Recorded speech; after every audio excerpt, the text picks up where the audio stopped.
the studios are so short of money that they're throwing pictures into theaters now without enough advance publicity. And one picture that got thrown in this way about 10 days ago was a film called McCabe and Mrs. Miller that I think is a beautiful film, and I don't think the good reviews will have time to catch up with it if the public doesn't go see it, because some of the network people were so quick in panning it, and some of the columnists were so quick in panning it, that the picture may not survive long enough for the good reviews, which I feel sure in the long run it will get. I mean, I'm reasonably sure that this is a movie that's going to live, and that in future years people will think of as an important film. But right now, it may die because of such strange things as an attack by Rona Barrett and an attack by Rex Reed, which in the normal course of affairs might not be taken so seriously, but because they got out before other reviews, they may sort of saturate the atmosphere. Normally, the weeklies and the monthlies would get their reviews out, but now pictures are opening with hardly any advance preparation. And this is a film that puts you off if you don't know what to expect. It's a rather difficult film. I think it's almost as if a European film had opened without advance preparation. And you can imagine what might happen to a film, say, by Ingmar Bergman, if it were greeted, say, by Rona Barrett. I mean, it takes a certain amount of preparation to get an audience attuned to it. And in this particular case, the film simply didn't have it. I'm interested in it because there are so few good American movies. And I think in this case, Robert Altman has done something really innovative. And I think it's the fact that his approach is different that is throwing the press off, at least the press that has panned it thus far.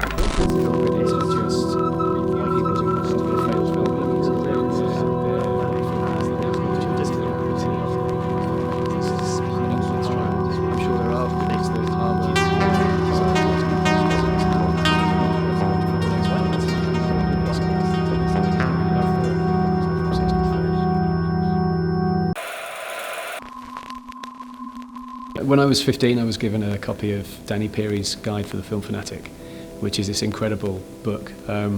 It's 1,500 kind of mini, they're not reviews, they're not essays, they're sort of write-ups, I suppose. 1,500 write-ups of films that this author, Danny Peary, thinks that you have to write, you have to see if you're going to think of yourself as a film fanatic. And there's another checklist in the back of that book of something like 4,600 films. And I'm 44 in a couple of days, and I've spent the last basically 30 years working my way through that book. I have Steven Seagal to thank for my career, in that I studied film at university and then spent several years in the wilderness, as it were, doing various temp jobs, various part-time jobs. I was selling gas cylinders to Welsh caravan parks when I got a call from the Scotsman, and I had sent a bunch of sample reviews off to Andrew Eaton, who was the arts editor there at the time, saying, do you have any work, please? And he came back and said, we actually need a reviewer to cover London press screenings. And it just so happened that Steven Seagal's new film, Half Past Dead, was coming out, and the studios had obviously decided this film was so good that they were going to withhold it from the press north of the border to give the other films a chance. So they wanted me to go down to London and see the film and review it. And so my first published review was Half Past Dead in The Scotsman in about mid-2003, 2 stars. And that sort of, that got me into it. That was where I began. So I thank Steven Seagal most mornings when I get up. I sort of almost fell into it, I guess. I never at one point went, I want to be a film journalist, this is what I want to do. I was just a kid that grew up just loving films, and because I moved around so much when I was a kid, I never had a real sense of home. And so cinema was like that constant thing, it was always there, and I found that sort of connection and universality, because like even if people are on alien planets or like, I don't know, in a tiny town in New Zealand or something, it was always kind of the same human experience. So I felt like, oh, it's okay, like home is, I guess, inside of you, which is really cheesy. But so I knew from like a really young age I wanted to do something in film, and I for ages. And I think still now I wanted to do acting. I wanted to do acting so badly, and it didn't really work out. Didn't work out, but I'm still sort of... So yeah, I don't know even if film journalism is the end game for me. I just sort of started doing it, and people said nice things, and it's that kind of thing that just whenever someone starts going, you're good at this, keep doing it, you go, yeah, sure, okay.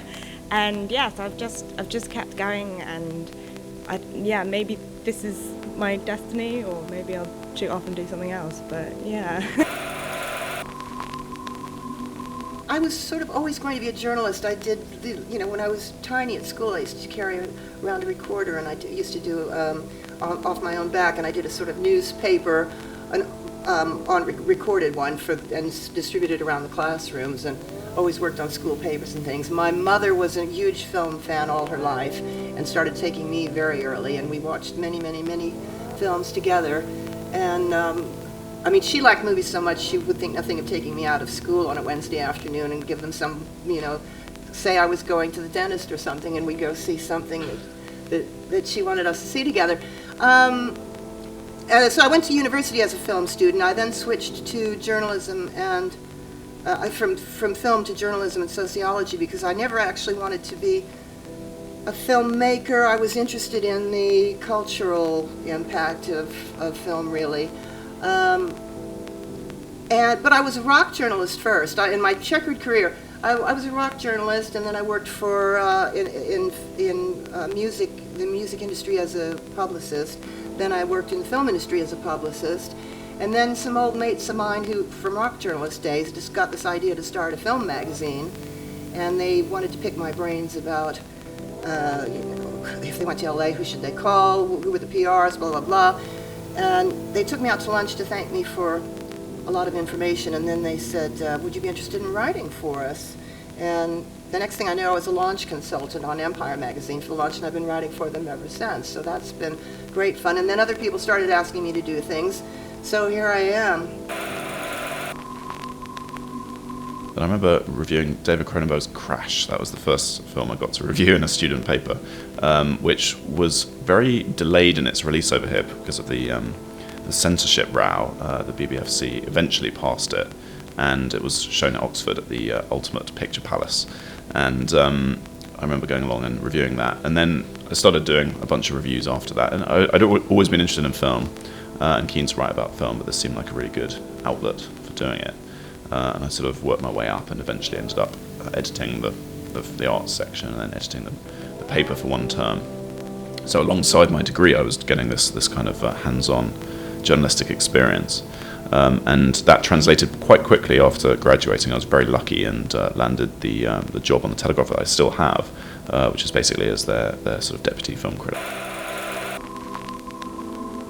I was a kid who loved monster movies, and that expanded, from sort of being somebody who stayed up late on to watch Universal Hammer films. My interest kind of branched out from that into looking at Gothic literature, but also just looking at films in general.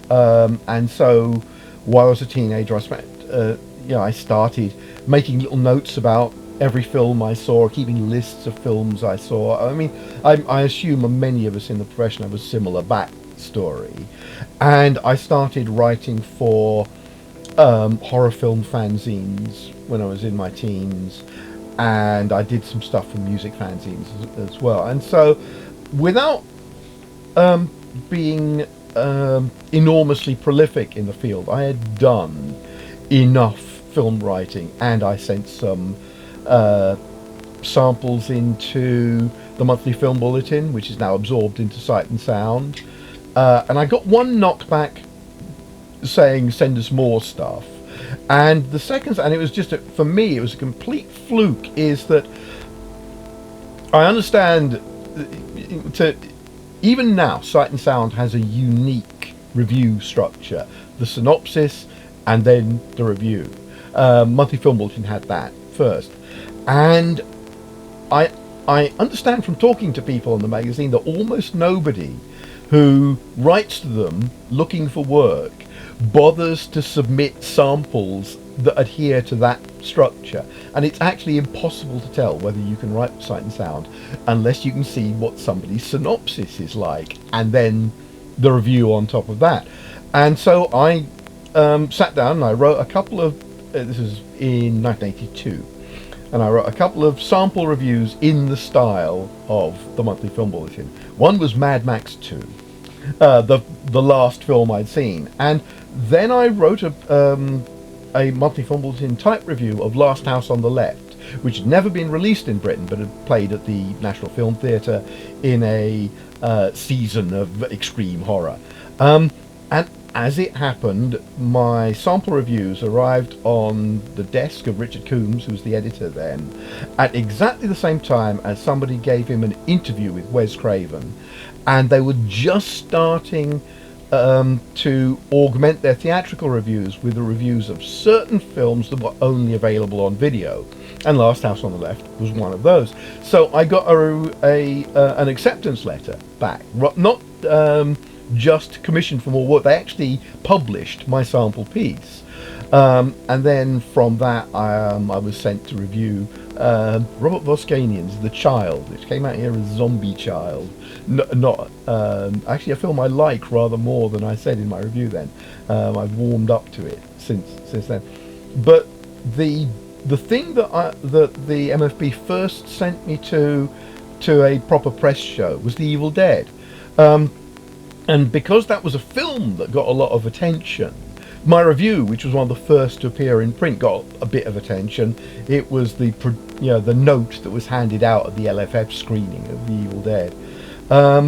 And that kind of established me as with whatever little kingdom I had, and I started doing those things. And on the strength of that, I started working for City Limits, which was a 1980s spin-off from and rival to Time Out, and I was one of their film critics for 6 or 7 years. And just on top of that, I started getting more work for other people. I started doing bits of broadcasting. I sold my first non-fiction book, Nightmare Movies, which came out in several editions in the 80s. And by the time I had sort of finished that book, I was able to sign off supplementary benefit and be making a living doing this. I've never actually had a staff job. I've never worked in anybody's office, and I've done lots of other things as well. And I have a parallel career as a fiction writer. And currently, I suppose my primary film critic employers are Empire, Sight and Sound, and Screen Daily, and Front Row and Back Row on Radio 4. I think film criticism is a way of connecting films with audiences. It's a very specialised, maybe minor way of doing it, and I think judging it, how successful it is a really, really tough task. But I think that there are movies out there that have been successful because a group of film critics or all have come together and espoused this movie, and I'm not saying that happens for every movie. It happens probably for a very small amount of movies, but I think that there is this kind of sense that if do you remember that there was that Alexei Sales sketch from years ago, and the joke was what would happen if there was a film critics strike, and it was very. It's ages ago since I've seen it. It was very funny, and let's ponder on what would happen if there was a film critics strike, and I do think that you need these advocates out there who are flagging up these movies and writing about them, and hopefully getting people to go and see them. For me, film criticism and film journalism is about conversation, and that sort of the role of a film journalist or a film critic is to, with their knowledge, express what's understood within the film critic community. So listening to other voices and sort of, almost what the status quo is, and reflect on that whilst giving their own personal take on it. There is a big thing of, you don't use I in film reviews, and I'm very pro that, but the idea that it is objective is nonsensical to me. That it's purely subjective, because it has to be, because it's so deeply personal. It's about your relationship with what's going on the screen. But you have to tether that with what's going on within the film industry, actually. Whilst it's art, it's also business, and sort of appreciating and understanding that, so why the stories have been formulated the way they are. And on top of that, the important thing is to communicate that to the general public, that it should be a thing that the job, I suppose, is to be a link between what the director wanted to create. This isn't auteur theory, but the story that's being tried to be told by everyone involved in the film, interpreting that, how successful that has been, and how that relates to general public, and whether they should. Ultimately, I suppose there's the commercial value of, should they spend £15 on a cinema ticket in London to, go and see this, or are they wasting their time? But it's also about digging deeper into the film. There's nothing wrong with the word entertainment. Films are entertainment, but it's also sort of peeling back the layers a bit more and trying to see what it's actually saying. So, if it's politically relevant, if it's socially relevant, adding that layer of commentary with informed knowledge. I think this is a really important thing. Sort of, film criticism has been democratised, but if it doesn't come with a specialised knowledge, you're just spouting your opinions. You're looking at this body of work and looking at all the things that have gone into this creation, and analysing it and saying, okay, well, these are the good things about it, these are the things that it might make you feel, these are the things that you're going to enjoy, laugh, cry. And it's a big investment of somebody's time. So you could be there from 2 to 3 to 4 hours watching a film. And I think it's important to be able to tell potential viewers what it's going to be like before they invest that time. I think film criticism, I distinguish between criticism and reviewing. I consider myself a reviewer. A reviewer is a person that finds a market for a film. Not every film as big a market as the other one. Every film has at least one person that loves it. My job is to match my review to the person who might like the film. With criticism is where a person who has studied, who knows a lot about how films are made and their structure, what they're saying and what they're trying to say, will critique the high points and low points of a particular film. And this is a purely intellectual exercise. This doesn't have anything to do with the marketplace. Being a critic and being a reviewer often cross over. You can't be just one or just the other, because they're always influencing each other. But I think that, number one, reviews are shorter. Criticism is longer, generally. Reviewing is usually easier to read. Criticism is usually harder to read. There's bigger words, there's longer sentences. Number three, reviewing is more commercial by its very nature, whereas criticism is more academic. To go and watch a movie in London now is going to cost you around 50 quid, I reckon, if you buy a bottle of wine, coffee beforehand even. It's an expensive business. And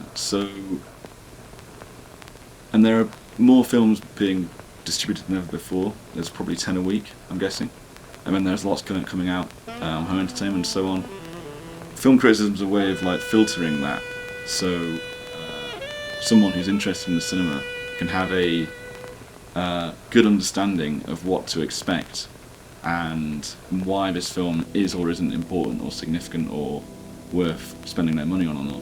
So that's a reasonably simple answer to a question. It's also just it's a forum, it's a community around the experience of watching a film in a dark room in silence. It's a testing ground. It's a kind of democratic space. Film criticism is writing first and foremost, or broadcasting.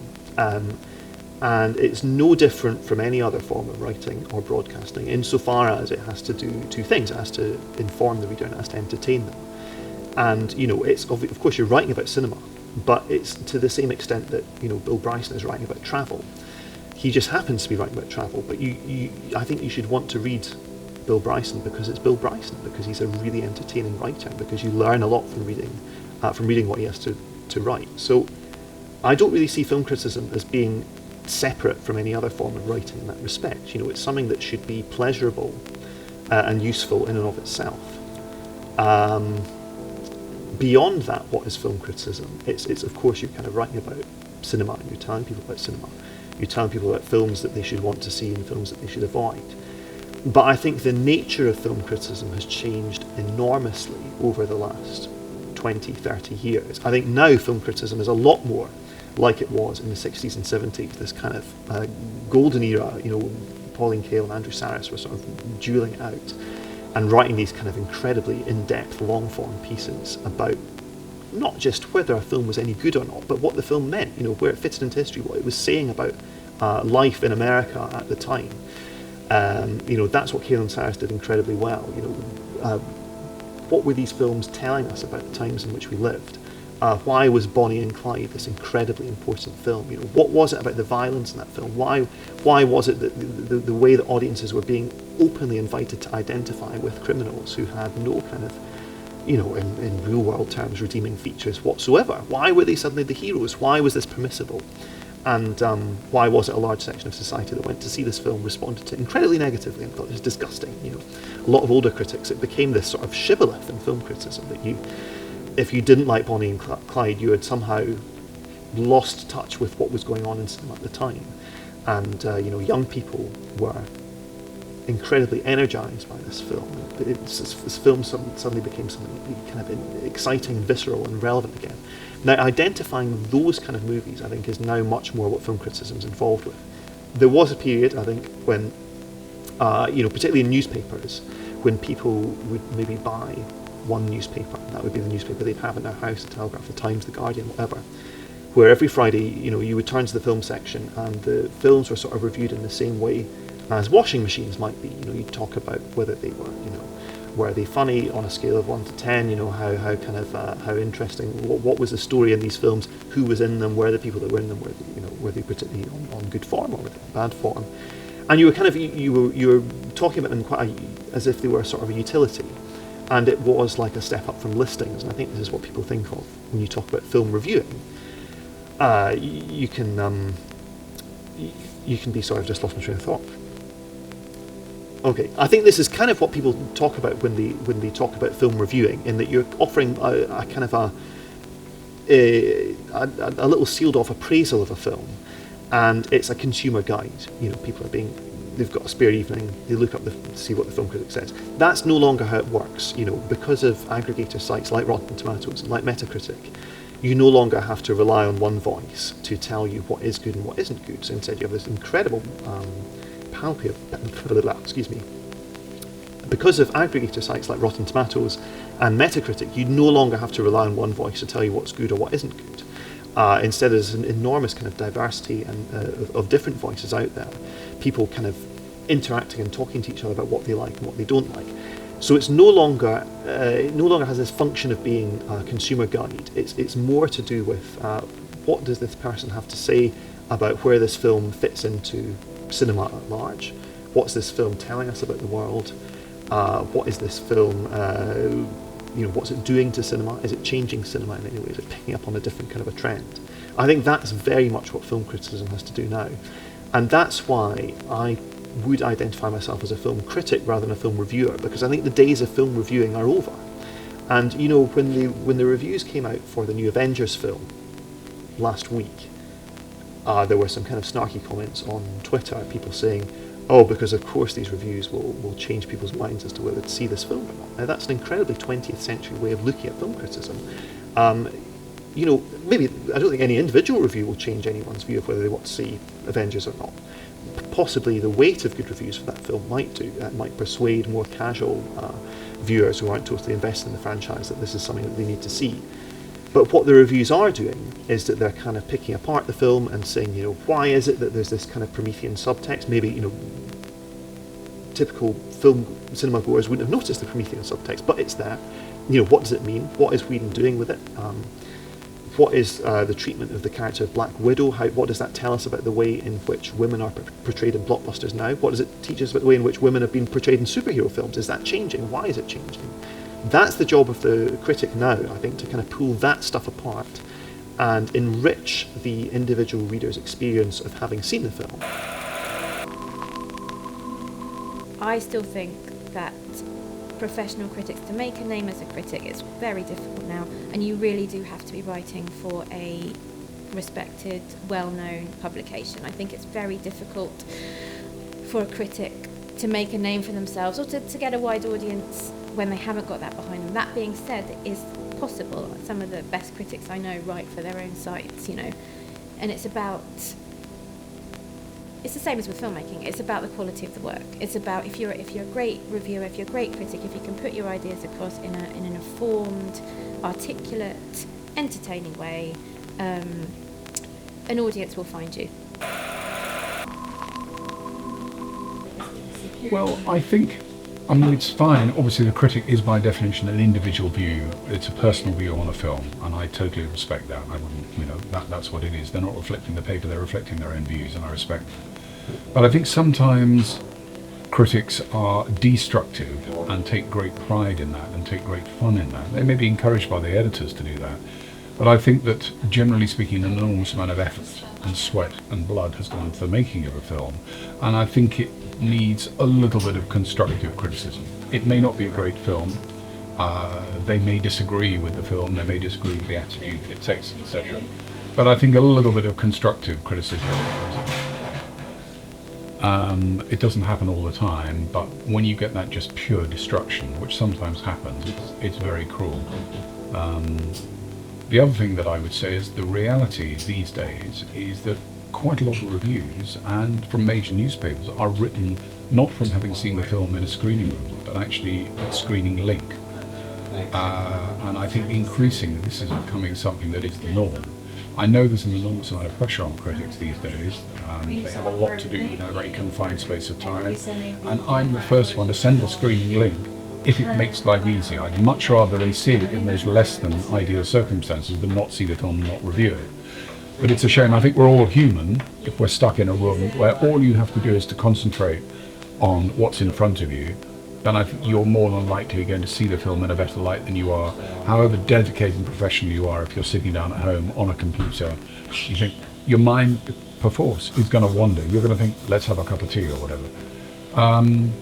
And it's quite shocking. I had a film in Sundance a couple of years ago, and I watched the interviews that were done during that period of time, and it was glaringly obvious to me that most of the interviewers had not seen the film at all. Yeah. And this is really becoming the norm, I'm afraid. Well, I would like to see more generalized interaction between critics and filmmakers, simply to discuss the mediums that they're involved in. I think where critics could be faulted, and I think there can be fault on both sides here, I'm not defending one against the other, but I think where critics could perhaps take more care is on differentiating between those films that have been made cynically and are simply commercial exercises, and those films where someone has put their heart and soul into it but hasn't quite got there. And it comes back to this thing of encouraging risk and encouraging innovation and originality. If we don't have that, then we'll end up with a very dry bed of stuff. I do think critics should remain at some kind of a professional and intellectual distance Not to say they should be remote, but they shouldn't be swimming around in the mud, or the boo, as the French would call it. And I think they can understand it and be sensitive to it, just as we would be sensitive to it. But I do think critics have to maintain, as filmmakers do. I mean, if we were just simply to abrogate our responsibilities to creativity, originality, innovation, then it would be a pretty sad business. And the thing that really people love is where a movie takes them by surprise. And I think it was Arthur Miller who famously said, give the audience what they want, but in a way they least expect. So that originality comes from people taking risks, from people not being swayed by the popular voice, but being sensitive to it. One of the most important aspects of making films is much less the technology and the celebrity, etc., is the importance of the archetypal story that drives the whole thing. And I'm always looking to see if the critic has grasped that under that subtext within. There have been some excellent criticisms of Fury Road, for instance. I mean, deeply analytical, and not for everybody, but I've appreciated them because they have actually amazingly grasped things that I thought nobody would ever really understand. So that's my own thing. I think from a wider point of view, wider perspective, I think it's important that they enable people to understand not only the movie is good, okay, fine, the movie's good, or the movie's bad, but in what context, how does it fit into a wider canon? Is this film significant in the sense that it arises from something else? Does this continue in the vein of, let's say, the cinema of the 60s, Godard or whatever, or as with Mad Max, what is the linkage between Fury Road and the great silent movies of Erich von Stroheim and Griffith and Keaton? So those, I think, putting the film in context within a larger historical canon, I think, is also something I like to read. I mean, one thing I would say about to critics is, and I guess to filmmakers, is we all have to remember that in the best of senses, we are all part of the same business. And that's not to say that critics should just willy-nilly promote films, but I think it's very important for the film business to be protected in its entirety, which, and I certainly have experienced it myself, where critics have just taken a cheap shot at a movie, and obviously, in my opinion, unjustifiably. And I think that in the long term is a very short-sighted way to play things.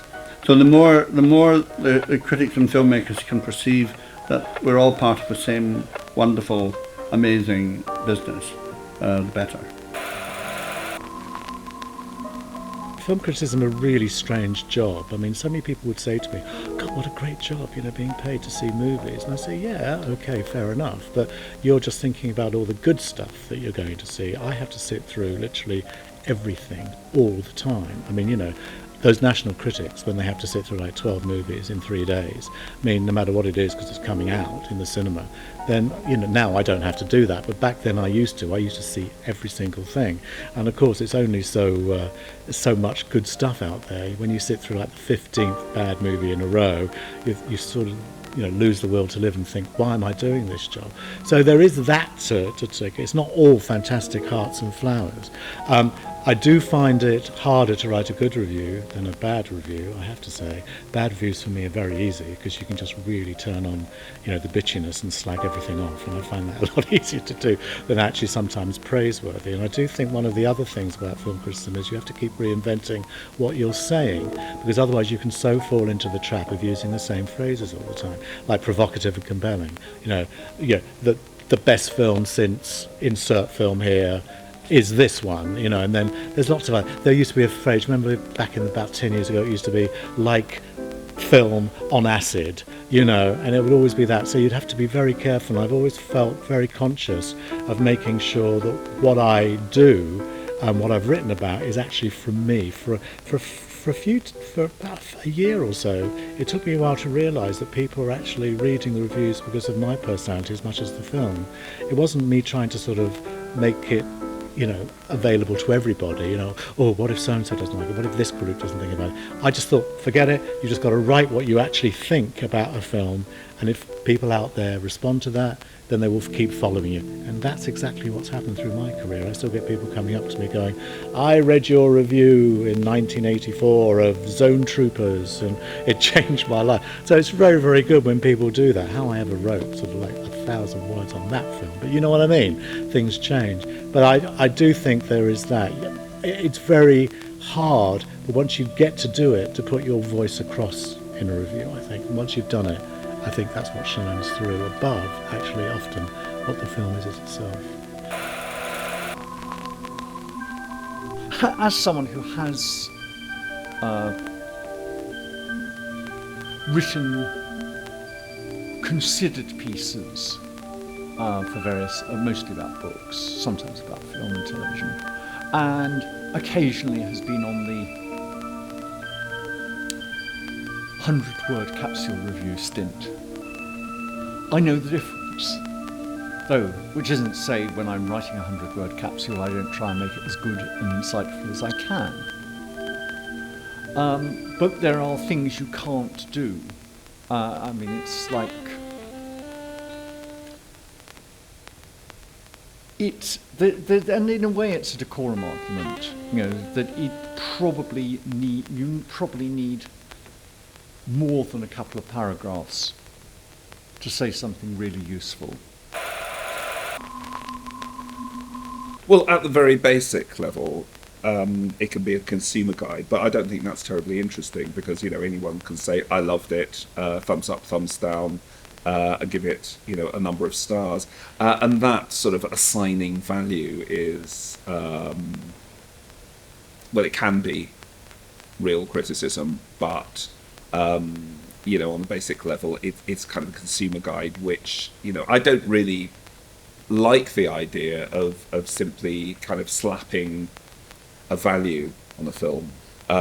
What's more interesting, what it can be and what it should be, is, a real response, a real dialogue, and why I got into film criticism, why I started reading it in the first place, was that there was a pleasure in reading about films that you hadn't seen, first of all, and imagining what they were like through someone else's response, but then also reading about films that you had seen, that you had your own opinion about, and you agreed or disagreed with a critic, but it was the pleasure of the argument, and also the pleasure of the writing, because, you want criticism to add something else in terms of ideas, the kind of a texture of an argument, and that's what it can be and what it should be. Well, there are different kinds of film criticism. There's the academic film criticism, there's the sight and sound type, there's the positive type, magazine type, and there's newspaper critics. So I've really only been a newspaper critic, really, doing other things perhaps, but a newspaper critic. And there I think the first thing you've got to do is write entertainingly, because really the number of times I've been on top of a bus and watched someone pick up The Guardian on the appropriate day and read about 2 paragraphs of my stuff and then turn the page.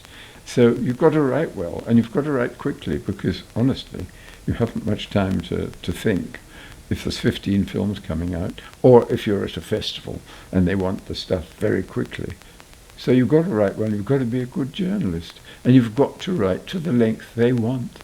There's no much point in writing 800 words when they only want 400, because they'll just cut, and they'll cut the best things probably from the review. So first of all, you've got to be a journalist. Secondly, I think you really have to know something about other things than film, because film is an amalgam of all the arts. If you know nothing about music and nothing about art and nothing about sculpture and nothing about the other arts, you're not a very good film critic, quite frankly.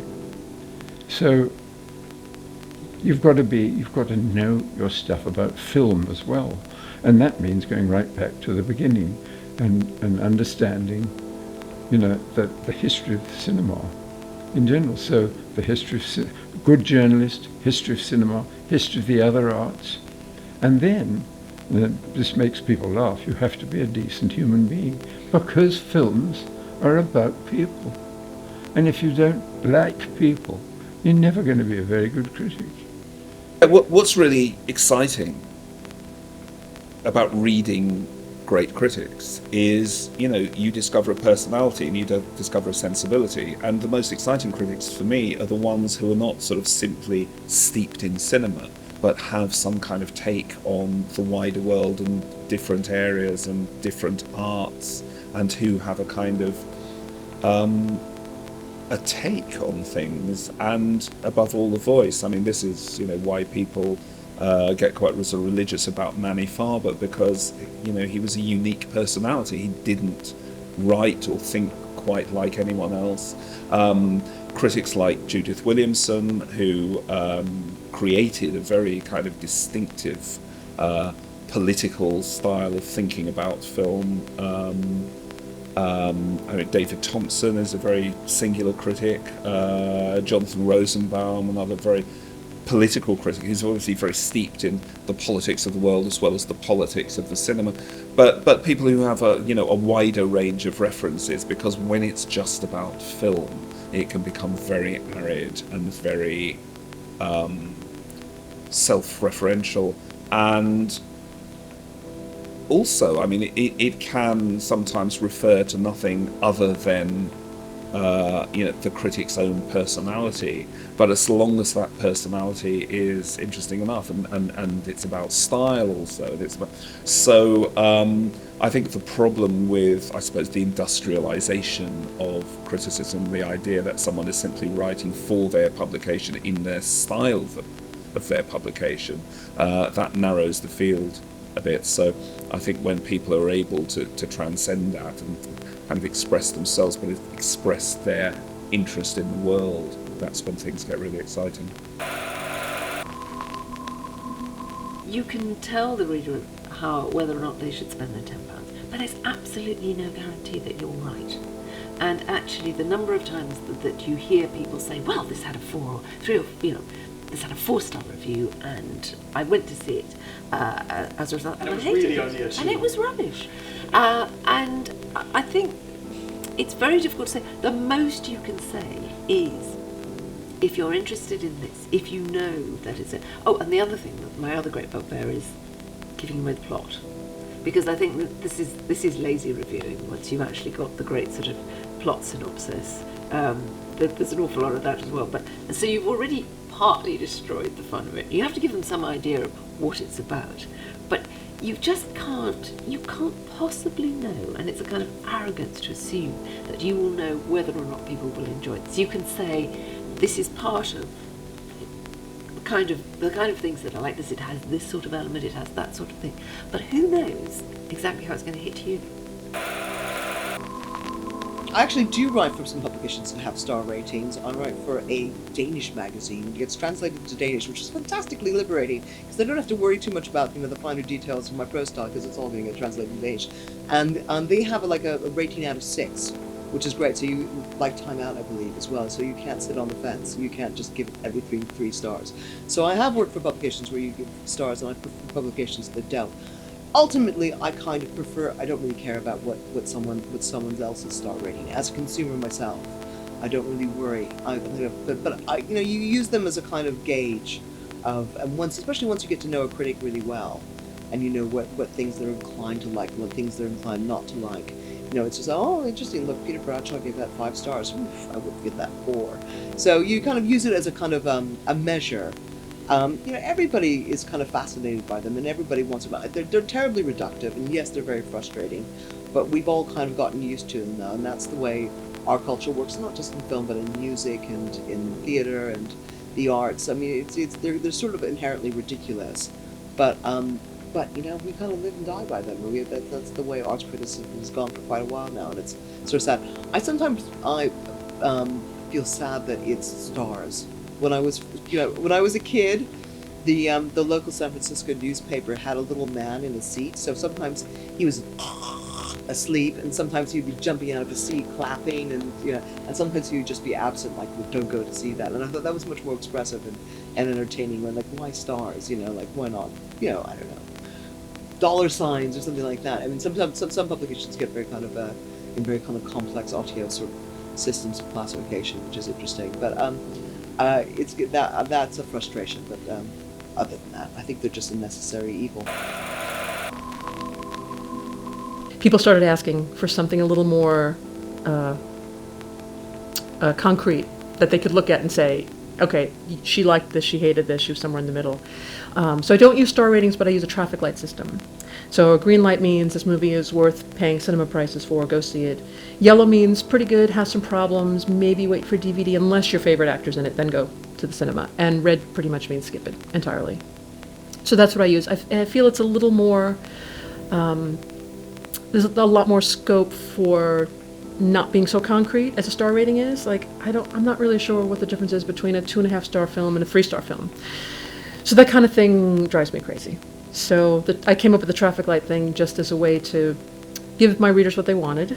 They wanted to be able to say, oh, MaryAnn said it was a red light. Personally, as a critic, I hate stars, and I hate the star system, nearly always because you want to give something a half a star.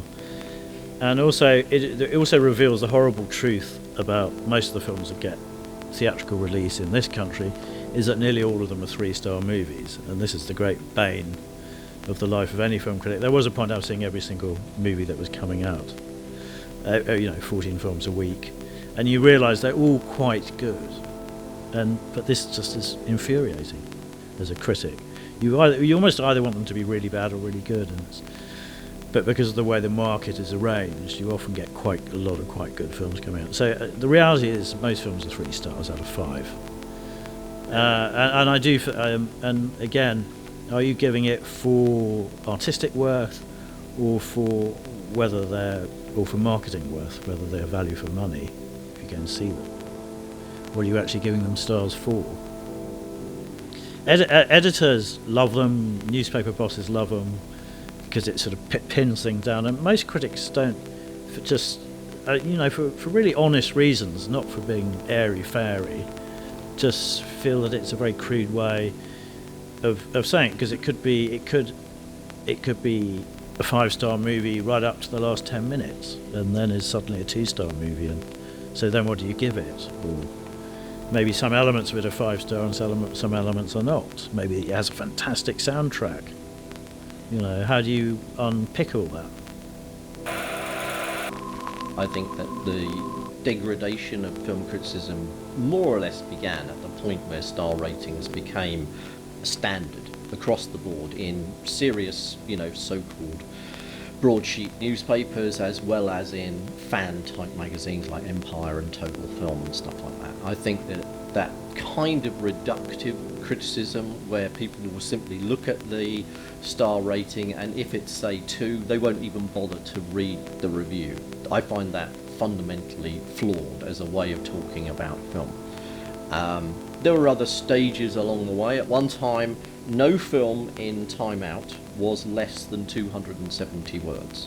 It didn't matter if the film was Police Academy 5 or Platoon or The Abyss or Avatar. All films would be given 270 words, which meant if you were writing the review, as I probably did, of a Police Academy 4 or something like that, you had to find something to say about where it fitted into the series of Police Academy films, what kind of humour they were saying now, how things had changed since the beginning, and it was an exercise in placing that film in some kind of context.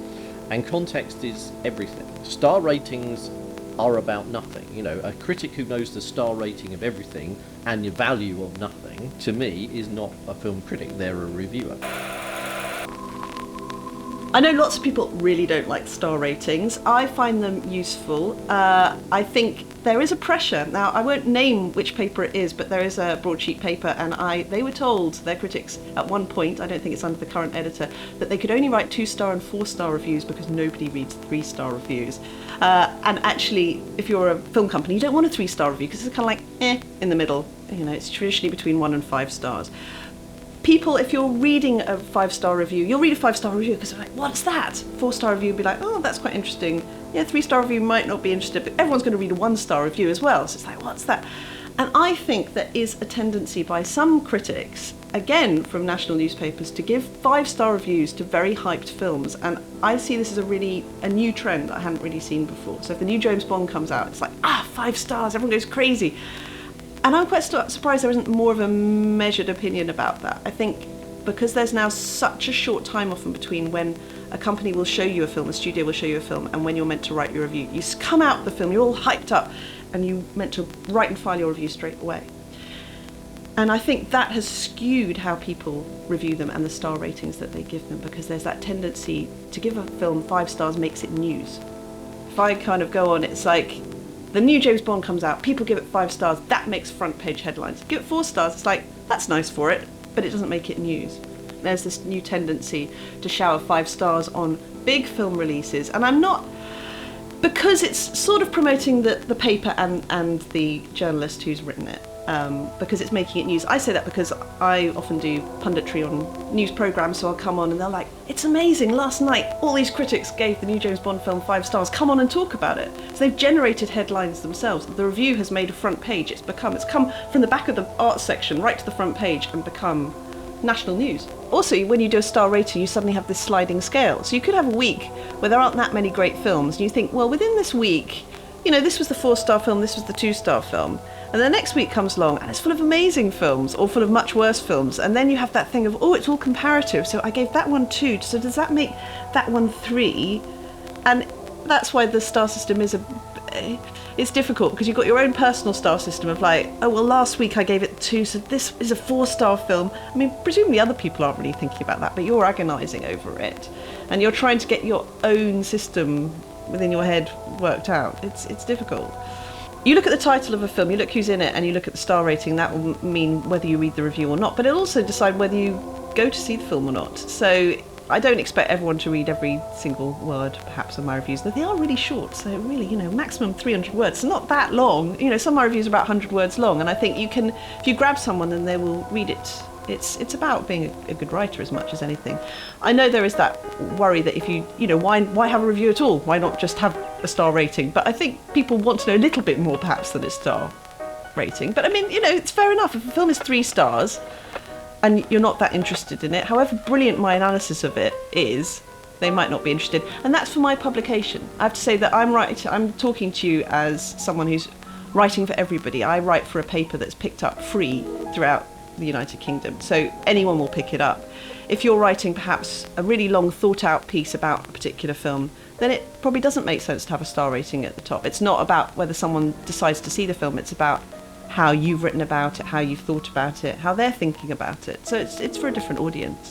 What happens often, actually, is that the marketing team will come along and say, what did you think of this film? Just of interest. And I'll say, and that's as much as I get. They don't say, there's any implication for that, or there's this. They just want to know, I think, what the buzz would be on a film, or if it's, how they... There was famously quite a difficult period where there was a new Pink Panther film came out, the reboot. Like, everyone could tell this was going to be a huge mistake. And we had a huge wraparound sort of advertising thing in Metro promoting it. And there were no press screenings for this film, which is always a worrying sign, because it generally means that the film is not good because they're too scared to show it to critics. But we had a critic who was in the States who reviewed it early and gave it 1 star, and it got in the paper. So there's a slightly awkward situation where they'd paid for this huge wraparound at the front of the paper. The whole paper had turned pink for the Pink Panther, and we'd kind of given it this really bad review. But I didn't get into any trouble about it. This is just a slightly awkward thing that happened. There's definitely no pressure. Over time, I've moved away from the good, bad, yin-yang thing of criticism. It bores me. I'm no longer interested. It's great. It's bad. I'm only interested in what's interesting about this film. That's what I want to know. And that's what Sight and Sound wants to know, is, what is it in this film that's worth talking about?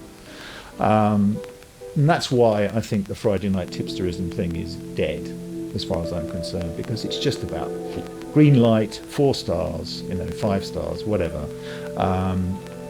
which, I have no interest in reading much, except when it's entertaining, And interesting thing to introduce to the subject of criticism If you're running for a major newspaper, you have to be entertaining. And Peter Bradshaw came from a comedy column, and he's brilliant at actually combining criticism and humour. There's not a lot of laughs in Sight and Sound, but entertainment is part of the game. In the history of my magazine, there was a part of the magazine that was a separate magazine once upon a time called the Monthly Film Bulletin, and on the back of the Monthly Film Bulletin, what we did is we asked all the major critics in the UK and some in the United States what their star ratings of that week's releases were, or months, I should say, months' releases were, and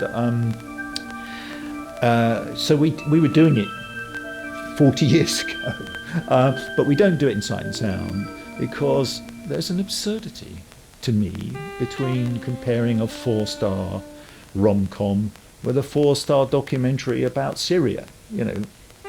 What's the comparator? They've got nothing to do with each other. But star systems, also it's a terrible fact about star systems that nobody reads a 3-star review. So if you put 3 stars on it, you're saying don't read this. And 3 stars are often where all the interesting stuff is happening. Yes. Yes. I am very lucky that probably the top 5 outlets I write for or have written for don't use them, or even I write for The Guardian every week and they use them very rampantly, but it happens that the particular bit of The Guardian I write for doesn't use them. When I have had to use them, I know what you mean. I suppose it's never been a big enough a part of my writing that I've had to worry about if I give this 3 stars, people are just going to skip it because that's seen as middling or uninteresting or whatever. And my approach has always basically been write the review and then I just so don't care is the thing. I'll write the review and then look at it and go, 3, I don't know, 4. And often I think because I so don't care, I've had the experience even the few times that I've had to do it, of very often having the editor change it and say this reads more like 2 or 5 or whatever. Which I think probably speaks to my lack of engagement with them. I do feel like that is dying out to some extent, that tendency for people to focus an inordinate amount on the star rating and skip. I think because at least online, the thing is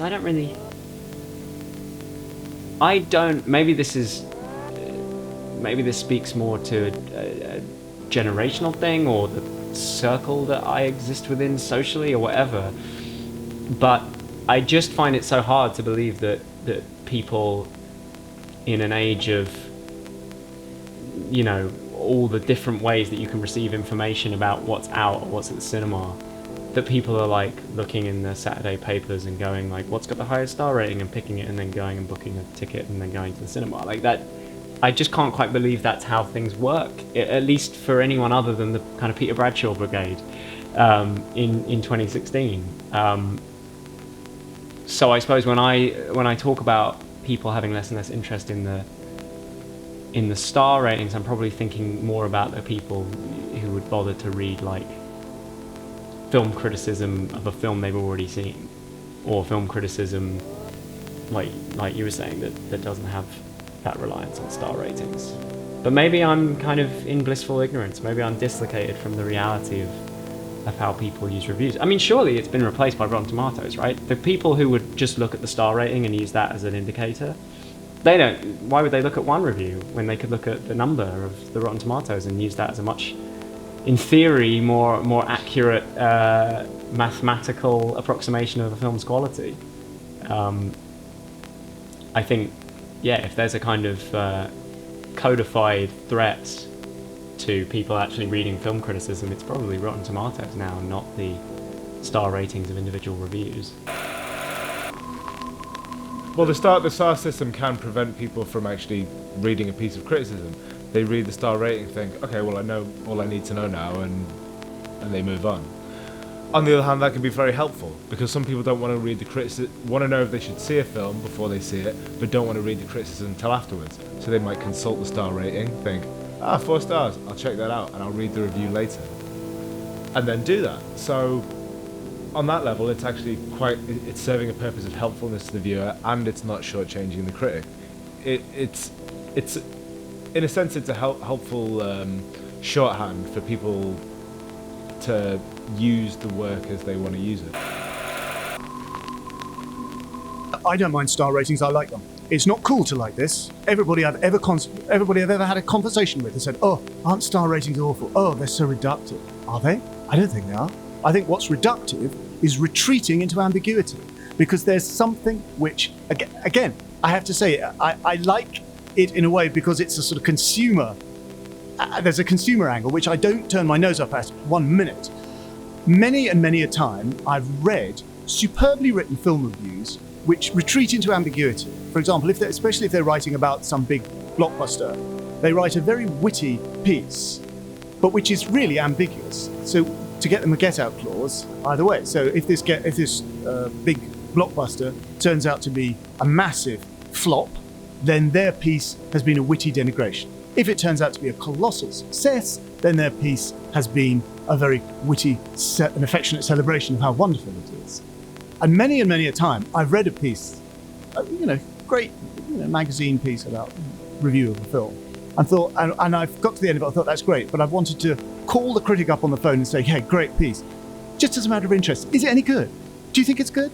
I mean, seriously, And so the thing about star ratings is they force the critic to make the evaluation, and that's that is a responsibility which a critic is being a wimp if he or she shies away from, and the star rating does clarify the mind. I mean, I agree. I mean, star rating can be reductive, and some people can just read the star rating and not bother reading the prose.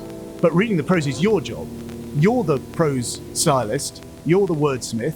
If the reader isn't reading you, that's not the star rating's fault. That's your fault for not being a good enough writer. If you're a good enough writer, they'll read you. If you don't do star ratings, you can't get in Rotten Tomatoes and you can't get on Metacritic. And there's various other hoops you have to jump through if you're interested in that to get on Rotten Tomatoes. But the fundamental one is if you don't do star ratings, you're not going to go into that database. And a lot of people, I think, access film reviews. If they do access film reviews, they don't necessarily go to the Guardian site or the Telegraph or the Times or Hey You Guys or anyone. They go to Rotten Tomatoes, they go to Top Critics, they read basically the line, and some pithy quote catches their eye, then they click the link to the review and read it. So that is a really big thing, and that's where I start to think that there's a problem developing, because I think from a writing point of view, I hope that the stuff I write is interesting and entertaining, but ultimately I hope that people are actually reading it. And I think if you've got star reviews on stuff, I think you can pretty much take 60% of your hits or reported readership level and just ignore them, because they're not reading your review. They're just going to the one-line summary at the bottom of the star rating and they're off. So I understand why star ratings are there, and we've now got in a position where I simply don't think you can commercially survive as a cultural publication without them, because you're denying yourself publicity by not having them.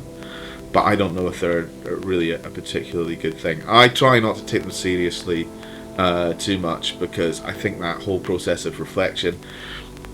I've given 5-star ratings to movies, and then at the end of the year, when you're sort of looking back on stuff, you've maybe got the Blu-rays come out and you watch it again and you're like, yeah, I'm not so sure. that was one of the best things I've ever seen. I think maybe that was the 4-star movie, or or maybe I was in a really good mood, or maybe I saw that on like a killer fucking THX IMAX screen and the Dolby Atmos, and like I was in a really good mood that day, And the other thing about them is, I think with a lot of stuff these days now, it's either the worst or it's the best. It's either the worst or it's the best. It's either 1 star piece of shit, 5 star amazing. I thought, I don't know whether this will come out, but the current big movie in the cinemas is, it probably will still be the biggest movie in the cinemas in a year's time, given how much money it's making, is Jurassic World, right? But the reviews of Jurassic World have been bonkers if you just look at the star ratings, because that is the perfect example of, it's either a 1 star piece of crap terrible movie, or it's 5 star spectacle ride of the year, this is the best blockbuster in years. And I honestly think most people will see that film, have a good time, and think, yeah, that was decent. You know, I went to see it the other week and I was like, yeah, I think I have some issues with that film, but it was quite entertaining. 3 stars, but you know, that's just not going to go on the poster. I quite liked it. 3 stars. I think that if you have to use a star rating, you can twist that system to your advantage, definitely. So say you saw a film that was, for want of a better word, a 3-star film, and it was good, but you weren't massive on it, but it was a more obscure film or it hadn't been as widely distributed. If you bumped it up to a 4-star rating, more people would go and see it. You're helping that film. That's a kind of activism in a way. I think star ratings, though, can be disingenuous and slippery. And, you know, what do they even mean? What is a 5-star film? How are we defining it? I don't think there's a coherent, consistent definition for that. A 3-star out of 4 is different to a 3-star out of 5, but then is a 3-star out of 4 a 3.5 out of 5 or a 4 out of 5? And you get into this ridiculous kind of semantics of like, what actually am I trying to grade this on? And that can be very tricky, and you end up sometimes giving not the best reflection of what you actually wanted to say by the rating. Your review is saying something, and I've had this in the past where from that review there's no way that should have been 3 stars. It's like, yeah, you might be right there actually, because the review is what I really want to say about it, and then trying to fix the right, you know, star thing on the top can be very tricky. Star ratings are useful as a marketing tool, but I absolutely hate them very much. And I hate having to give them. Some of the publications I write for, you know, that's something I have to do. And I just, it's very kind of disheartening to write, you know, maybe 1,000-word review, and then if you put a star rating at the end, you might think people will only look at the star rating and say, oh, 3 stars, not going to bother. Whereas you might have looked at all the complications of how that film gets 3 stars. Why is it an average film? Where does it fail? Where does it succeed? Some 3-star films are very interesting and might be worth seeking out because they have, you know, real value in them. But then if you boil that down to a simple number at the end, I think it's a real kind of cheapening of your criticism, your evaluation. And I try and avoid it wherever possible. If you see the kind of 5 stars jumping out at you on the page, then you're obviously going to read further more than you would if you saw 2 stars. So there's that. One of the great pleasures of variety is actually not having to assign them, because I do find them difficult and overly stigmatizing. I mean, I think often there's a film that is, you know, in terms of its artistic value, it may be a 3-star film, but you still think it's absolutely worth seeing. Because it's a kind of mixed success or kind of curate's egg, and those are often the most interesting films. But I think a lot of readers see 3 stars and write it off. But then there's also the kind of balance of, if you give something 5 stars just because you really love it, and you're implying then that you really all need to go out and see this, and it may not be the case. It may be something very esoteric that, you know, most people won't think is a 5-star film. So I find there's a kind of responsibility in assigning those ratings that doesn't always kind of sit that easily with me. I think if you're just using words and writing a review, it's far easier to kind of pick those nuances and give someone an idea of how it worked for you and how it might work for them. I think star ratings don't allow for that kind of dichotomy. But, you know, I still think they're probably a necessary evil for a lot of kind of popular outlets. What I tend to do, though, is if a publication like Empire asks me to review a film, I will say to them, if it's something that, if my rating, I think, will not be compliant with their kind of editorial perspective, I might say, look, I think this is a 2-star film. I'm happy to write the review if you want it, but you may want to find another freelancer who's more willing to give it 4 stars, which, you know, I think is fair. And they'll often say, thanks for your honesty. I think it would, you know, fit our magazine maybe to be more positive on this film. It usually doesn't work the other way around. I don't think you usually have publications really wanting to be negative about a certain film. My take on star ratings is also my take on the structural shell of the review, which is whether it's good, bad, or indifferent. I believe that needs to be there. I believe we live in a time-scarce world, and I want to open a page and I want to see 3 stars, 4 stars. I want to see 5 stars, I'll read it. I want to see 1 star, I'll read it to see how bad it is. Probably won't read anything in between. You know, I want a hit of information quickly, and then I want to get into the meat and the potatoes of the review. So I believe in the star rating, and I believe in the body of a review saying whether it's good or bad. You know, I know myself, I get frustrated sometimes with the New Yorker because there's no star rating, and I have to plow through the review to know what they think, but you know, because it's the New Yorker, of course I'll do it. So I would love the New Yorker star rating, you know, it would make my day easier. So I totally, in this, you know, info overload world we live in, I think the star rating is useful. I think in some sort of meta level, 90% of films that are released are all 3-star films. If you were to give every film 3 stars, it would be pointless and confusing. Within that 3-star meta umbrella, I think you find the 5 stars and the 1 star. And maybe your job as a writer is to make that argument, to provoke the conversation. If I was, if I was to give every film 3 stars, I think that would probably be honest. You know, that some of the best films of the year I've seen are kind of 3-star films, you know. But it's very much a sort of, it's an argument about, you know, again, it's that point where the structural shell of the consumer review meets the serious job of what you're trying to do in articulating the ideas in the films. And you know, I think in that meeting point, it's up to you to push it up to a 5-star or down to a 1-star, and not literally a 5-star, but like 4-star or 2-star. But a film can't just exist in perfect mediocrity. I can see why star ratings are attractive to readers who have to make instant decisions about where they're going to go that night, and they may find that, but I think they're really deceptive and really tricky. And they would always be 3-star films. But I love them, and I will see them over and over again because for me they work. There are a lot of 5-star films which are beautifully executed and utterly forgettable. So I think it's more important to engage people with something that much actually resonate with them than just with some kind of arbitrary star system.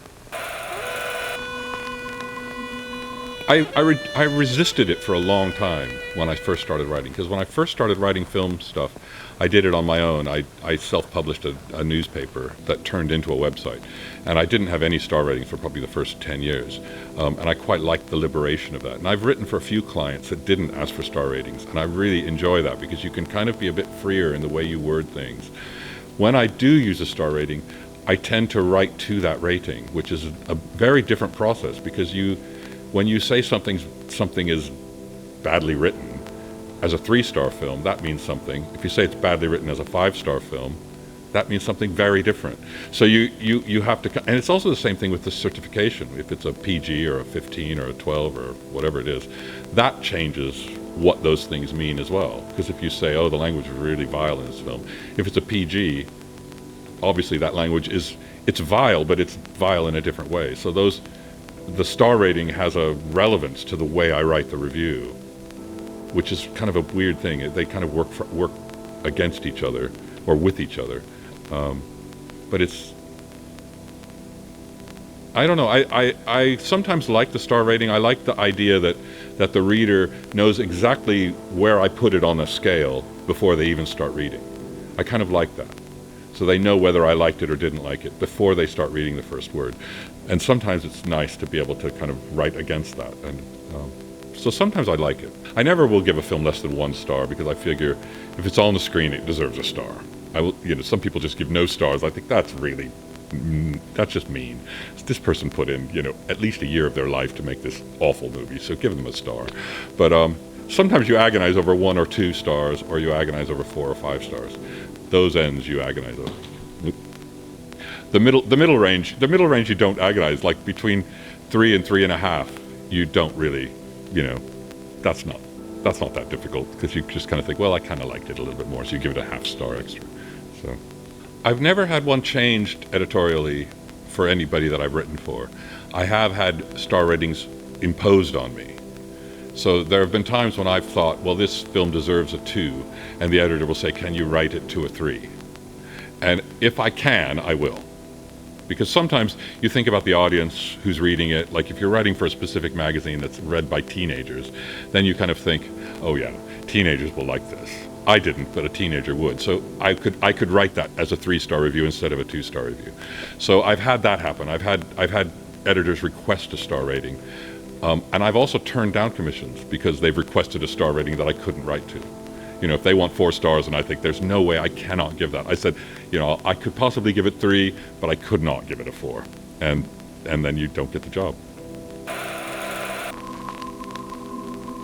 And Avengers Age of Ultron is 4 stars and The Dark Knight is 4 stars.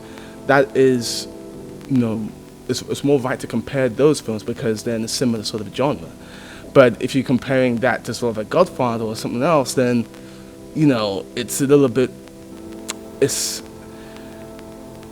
that's where it becomes a little bit more tricky because there's such different genres. So it's a little bit tricky with that one. But I do think they do serve a good purpose, and in terms of just being a quick identifier, in terms of okay, this is for me I say 3 stars and above is good. But even then, different reviews and different critics have different sort of rating systems. There's people who rate it out of 4 stars, there's people who rate it out of 10, there's people who rate it out of 5. So it's all relative, and it's not sort of one be all and end all to it. That makes any sense.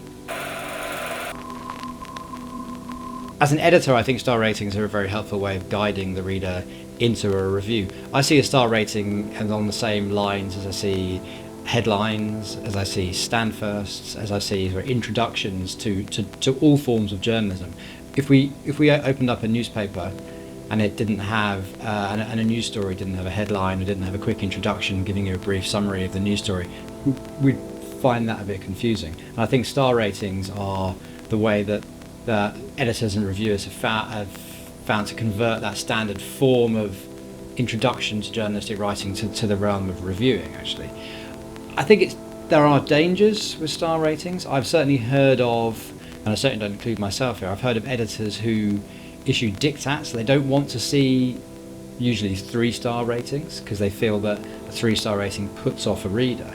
This is obviously incredibly unhealthy sort of diktat, for anybody that believes in the freedom of someone to say what they want to say about a film. Because for me, a star rating should purely reflect what the writing says. I mean, it should be in the way that a headline or a stand first reflects what any journalistic writing says.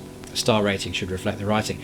If there are diktats saying we don't want any 3-star reviews, that can only be translated as to we don't want reviews that sit on the fence, or reviews that issue checks and balances about the film.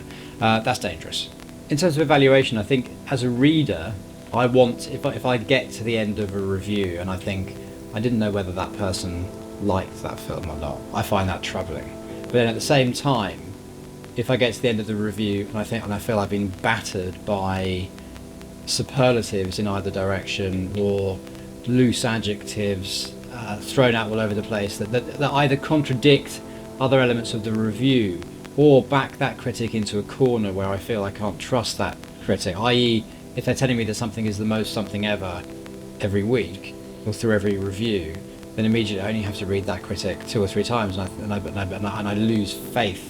So I think evaluation is necessary in criticism, but I think it has to be incredibly measured, because a critic needs to build up. I think a critic should be thinking about their writing over a period of time, and a critic should be wanting to build up trust between the reader and them. And if their evaluation is extreme, is untrustworthy, feels tinged with hype, or feels tinged with rash opinion, then I think very, very quickly that faith or that trust between the reader and the critic disappears. In the last 10 years, there have been three major shifts. One is the rise of the internet, obviously. Second is the rise of celebrity culture. And the third is the blurring of the line between editorial and commercial in terms of print journalism. Those would be the three main things. I mean, internet and print journalism is something that's talked about endlessly in terms of the convergence, and this is the death knell of print. The rise of celebrity means that there's just, in terms of coverage, perhaps not as a critic, but as a film editor, I was previously when my section was an arts section, I'd be allowed to write interviews with directors, people I was interested in. So if I saw a film and it had Wes Anderson in, I'd be like, oh, I want to interview him rather than the star. And now I work under an entertainment section rather than an arts section. That's kind of the broader term, and so you're encouraged to interview the stars. They won't really take interviews with directors. It's a small shift, but quite a significant one. It's all about the names and the celebrities. Metro was kind of a precursor of the internet because it's entirely free. So when I started writing for it, my friends would be like, but how does Metro make money? Because it's entirely free. And I'd go, because it's all advertising, and actually the amount that you pay when you pay for your paper, as people did back in those days, is very small in comparison to the media sales money that's generated for the paper. And in that sense, it was sort of democratic. Lots of people would pick up Metro. It wasn't just like you're a Guardian reader, so you'd pick that up. It had a broader sense, like the internet does today, of just any user can use it. And it has made a difference, because now increasingly newspapers have shifted to a free model, which means that advertising becomes more important than the paper. The editorial voice is slightly under the cosh, because it's more like the advertising department own the paper and we're the people who write for it. And before that, it was more like, we are the people who write this paper and you will fund us, do our brilliant words. And that has been a shift, I'd say, in what's happened. In terms of things going online, that has obviously also made a shift, because suddenly you have this huge democracy of voices and much more film criticism than ever before. Like, there's film critics everywhere. You just click on, there's like this review, this opinion of this film, this opinion of this film, which is wonderful. But in terms of making a career as a professional journalist, not so good. That's been the main casualty. As a professional critic, that's been the main problem. That's the big issue for all of us. I think there was a boom and now we're in a bust, but there was a bust before the boom. One of the things that the late Alexander Walker, the Evening Standard critic, used to say was you could get the entire British film commentary community in the back of a Mini in his day. And it was a game for a small number of people. What happened around the time that I came into film criticism was there was a huge boom in magazines. There was a massive boom in magazines in the 90s. Probably the most illustrious example was the success of FHM magazine, which kind of came out of nowhere and made everybody a fortune, but that was a time when magazines were suddenly the thing, and every single one of those magazines, it partly came off the back of The Face and The Enemy and all that kind of the success of those magazines and papers. All of those people wanted film content. So suddenly you went from a world where there was a tiny number to suddenly there was a huge number of people writing about film.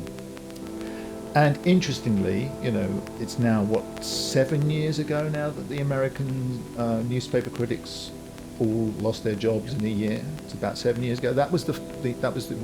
Film was the canary in the coal mine of journalism. The first people to go were the film critics, and then it just went through all of journalism. And so I think that was the end of a boom in publications, rather than the internet's come, it's the end of something that was permanent. It wasn't permanent, it was a bubble, if you like. And in terms of professionals, we've moved back to a situation where the number of professionals is getting smaller. There are fewer people at some film festivals now, especially fewer Brits. If you go to Venice, there are far fewer people from Britain able to go to Venice and commentate on it. So it's gone back to what it was before, rather than it's a complete disaster. My major concern about international cinema in general is that the market for it is shrinking. And those of us that love it, it's not being passed down to younger generations in the same numbers I mean, there are people who are into it, but they're smaller numbers than the people who are into it in their older generation. So it's a problem. I started writing film reviews in 1991 for Sight and Sound, which is very rarefied, had a small circulation, but a very specialized circulation. And most of our critics then were actually probably harbingers of the future, because a lot of them were academics, a lot of them had other day jobs. And then there were these kind of Olympian figures who wrote for newspapers, who actually got full living wages and, perks and benefits, and only had to do like maybe 3 or 4 reviews a week. And now the whole landscape has changed enormously. First of all, there are a lot more people who are on freelance contracts, even writing for newspapers. I write on a freelance basis for The Guardian from time to time. In fact, I'm a freelancer when it comes to writing for Variety and Hollywood Reporter. Very few people have a full-time, guaranteed contract job, and everyone is frightened. Everyone is scared. And of course, there's been massive diversification. There's so many other places, so many other outlets. In some ways, it's there's been a narrowing. There's less film magazines than there used to be. There used to be lots of these great little specialist publications that had very specific kind of angles and editorial policies, and they've been getting winnowed away. But at the same time, there's millions and millions of blogs, and if you want to self-publish, that's much more value, value than it used to be. It's not seen as something for wacko people with eccentric ideas. It seems like a valid way of getting your voice out there, and you can really grow an audience, and you can even make money on it, as some bloggers have managed to do. And good luck to them. So I think it's been a massive winnowing and narrowing down in terms of professional journalism, and a huge explosion in semi-professional, self-employed journalism. So that's been the biggest difference in terms of journalism. Of course, there's been huge changes in just terms of how the industry works, but that's a whole other story. I hope print journalism is going to be around for longer. I like reading things physically. And there are certain conditions where it seems to be just unbeatable. If you go to the film festivals like Cannes and Berlin and Toronto, people are still reading daily trades in the lines as they wait to go in the cinemas. It's a great way to do it. You don't always have internet access, but now you can get Wi-Fi or 3G or 4G anywhere, so I guess that will probably go away. Whether print will survive to core is the big question, stuff like that. And I think as long as there's print, there probably will be film critics, because most papers find that the film critics, the review section, is still one of the most popular parts of the paper. So hopefully they won't disappear completely. But I know that both Hollywood Reporter and Variety, in the physical print edition, there are less and less reviews all the time. Since I began this job in 1999, the big deal, the big change that's happened is it used to be that people would see the review and then see the film. Now that's completely turned around. People see the film and then they read the review. It used to be that they would get Dead Tree newspaper and rustlingly turn to the reviews, the arts pages at the back in that quaint way that we used to, and read the review and be terribly interested and go and see the film, and that would be that. Or they would be furious. They would walk out thinking that was a terrible film. Why on earth did I read that idiot of a critic? Now, people have got a very clear idea of the kind of film that they want to see. In that initial sense, there's all sorts of information from all sorts of media telling them what sort of film they want to go and see, what's coming up. They go to see it, and then they read the review.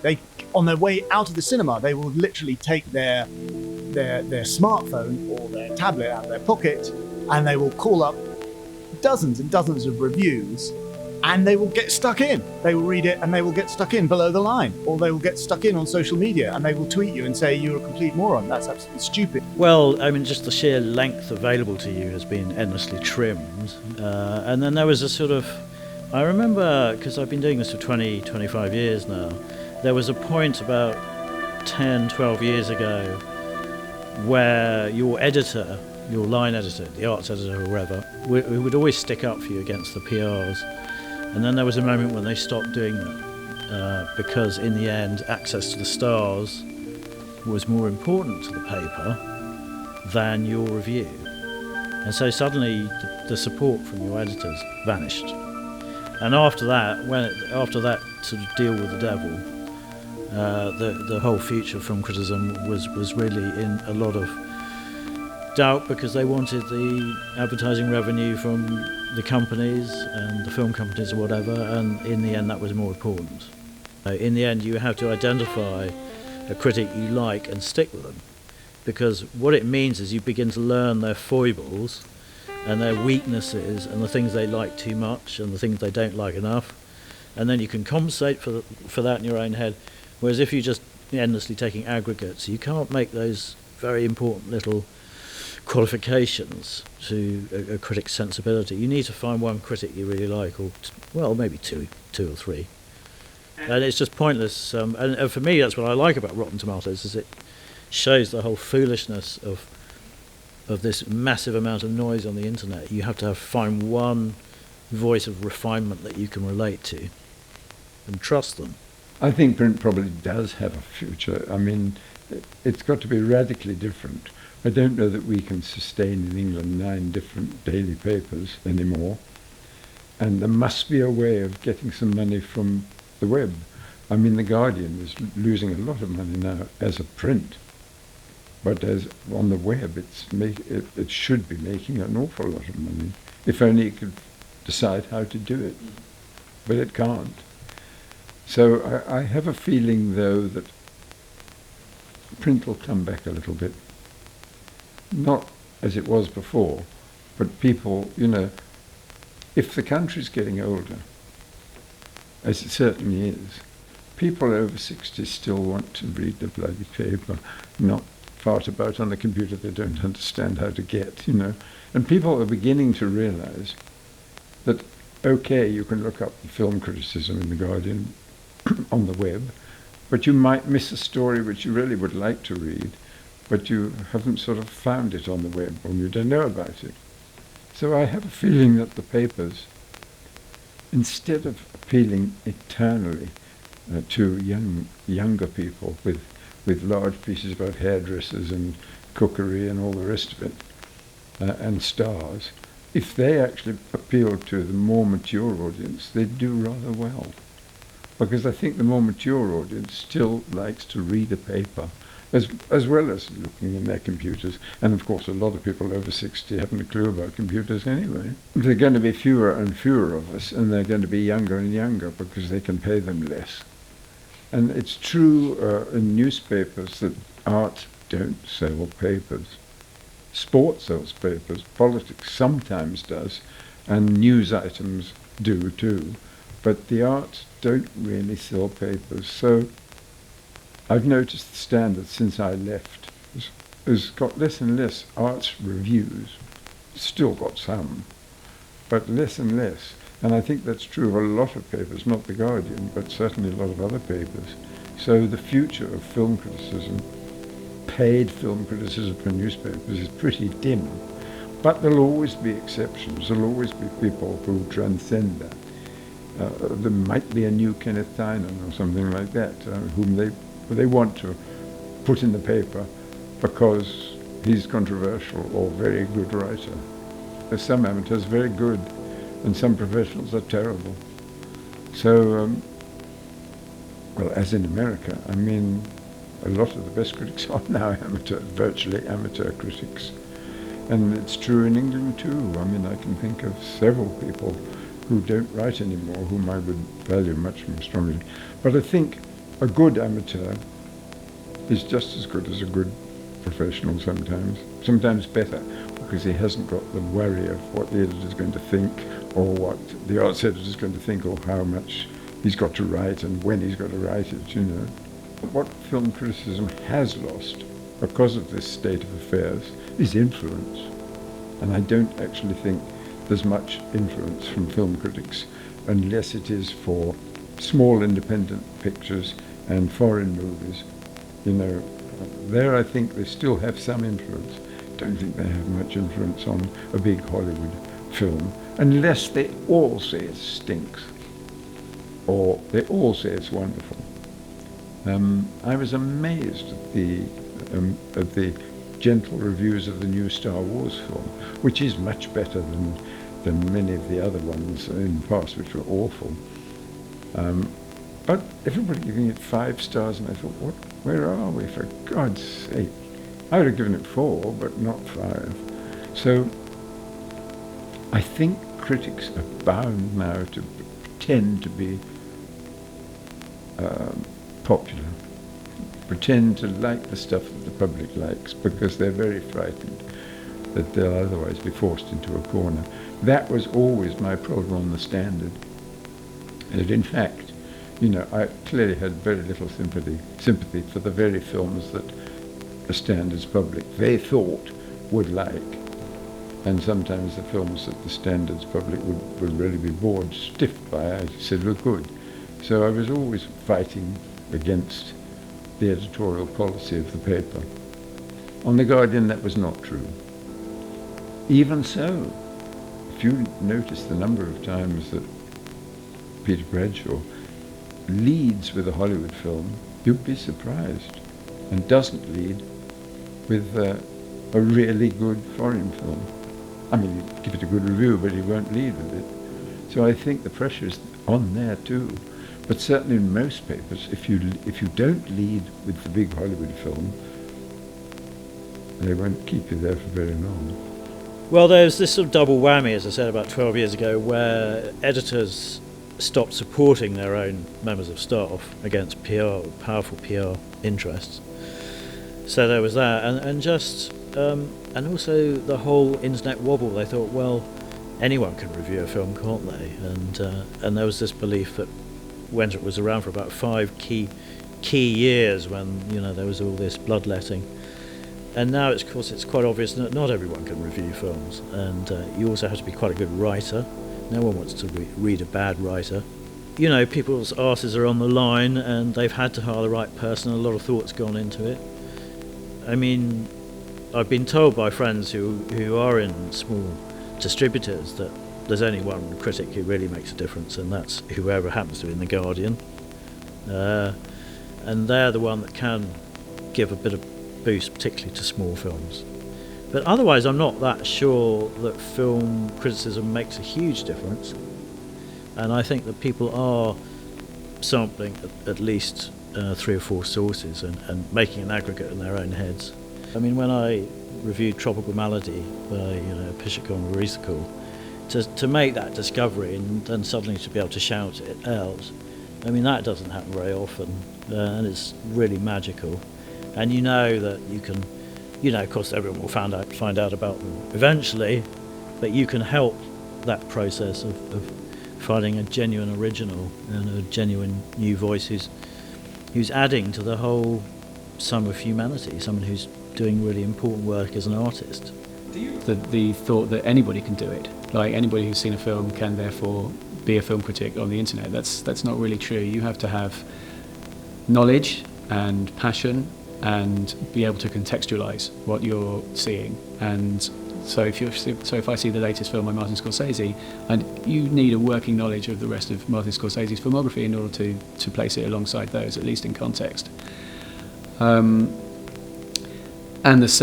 also you have to have a sense of humour. You have to be able to be entertaining in your writing as well. And not everybody, it's very clear that in reading other reviews that not everybody has a sense of humour.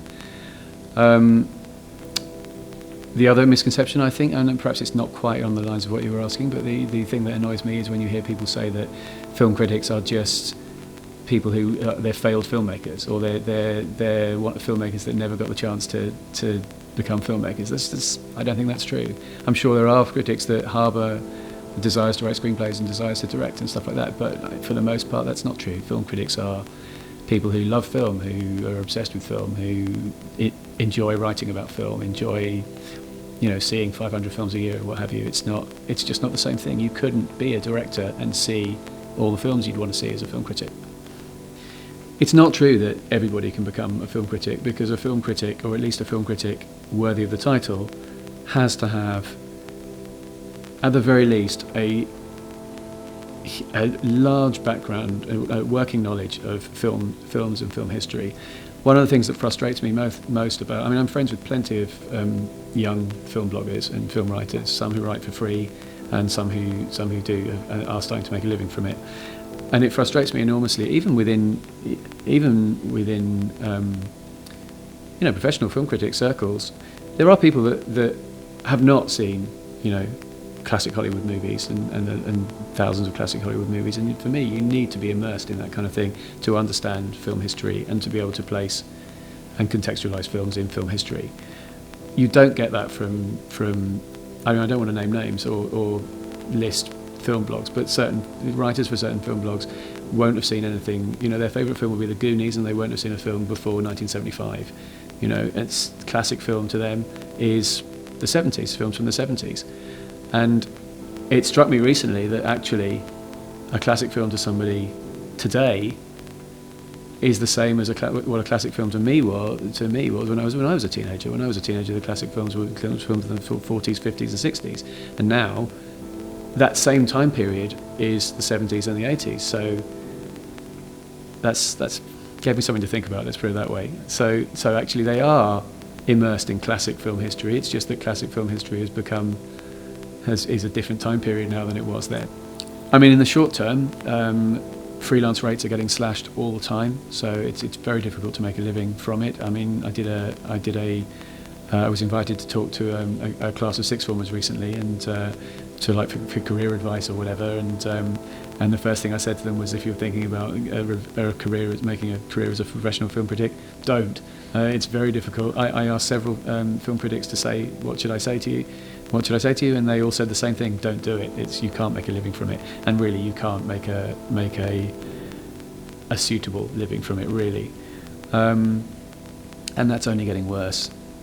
Paid positions are becoming more and more scarce, and people willing to write about films for very little money or for free are in their multitudes. I mean, it's going to get to a point where newspapers and magazines will just think, well, why are we paying you this amount of money when we could pay this guy half what we're paying you, and he'll do not quite as good a job, but not that bad a job either. I know that the circulation figures for Total Film and Empire are constantly on the decline, and I think it's always rumoured that Total Film is not far from going under, and I think that's probably going to happen within the next 5 or 10 years. It's very hard to keep a film magazine viable these days. Empire is the most successful film publication in the world, I believe. Yeah, Empire, but even Empire still has declining sales figures, and the other thing is that Empire just can't compete with the internet in terms unless you just drop the film news section from Empire, you're essentially printing news that's a month old by the time you come to publication. I think you will, as a consumer, you will cut those trusted names and trusted publications loose if you have to pay for them online, when you could get them for free. You could get as good as, or at least not quite as good as, but still adequate to purpose reviews elsewhere. Especially over the last couple of years, at least in my experience in the UK, I have noticed that there's not that many black film journalists. Just thinking at the top of my head, including me, I'm struggling to reach double figures in terms of black film journalists. But I think, there are people, especially, there's plenty of female journalists who I admire and respect so much because they're very good at what they do. And they have reached sort of, very good positions in the film websites that they write for. Emma Dibdin, for instance, Digital Spy. I admire her greatly, and she's excellent at what she does. Anne Lee for Metro, Catherine Bray. I can go on and on. I'm very fortunate to have sort of spent time and sort of know these people a little bit, and I've read all their work, and it's excellent stuff. So with that, I think there's a certain amount of hard work and determination that goes into, and there's a little bit of luck as well. I've been doing this for 3 or 4 years, and I've progressed a lot. I haven't progressed as much as I would like, but I've still progressed a lot. So there are opportunities there. Underrepresentation, quite possibly. As I say, I'd like to see more black journalists there. I grew up being aware of figures like Dilys Powell there as critics, and obviously it was sort of later that I really got to know about the history of people like Lejeune and Iris Barry. So, but Penelope Houston was editor of Sight and Sound for such a great length of time as well. And I think it never occurred to me that women didn't write film criticism. That never occurred to me until the reality of actually looking at how many were in those senior figures sort of hit home actually later, really, because I suppose, you know, my parents got kind of one paper or two papers, so I just thought, oh, it's Dilys Powell, that's it. And I think that I was a bit shocked later on to discover that there weren't that many, at least not that many who did it for very long. It tended to be that women would have a go at being film critic for a while and then they'd be moved on to something else, perhaps on the features desk. So I think it's not necessarily, it still can have, you know, great areas where it is mainly male dominated. Why is that? Because possibly men are a lot better still at saying, this is my opinion, this is how I would like to say it, this is the way I put it, and women will be more diffident and cautious about making sure that what they're saying is correct and that it's set in the proper historical context and those kind of things. So therefore, possibly for every 7 or 8 men who put forward a review, there may only be 1 or 2 women, and that may still be true.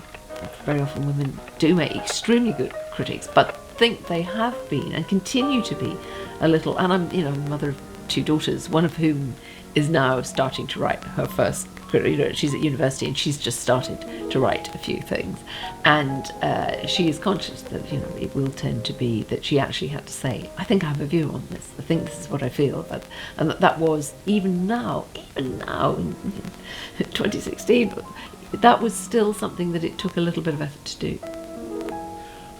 I'm not sure that you need to know what the identity is, but I think it's important that you have those range of people writing. I mean, I'm not sure that you need to have it declared at the beginning of a piece of writing about film who is writing it, but absolutely it is important, because there certainly was and remains in some areas a kind of uniformity of tone and perspective that is quite off-putting even to me.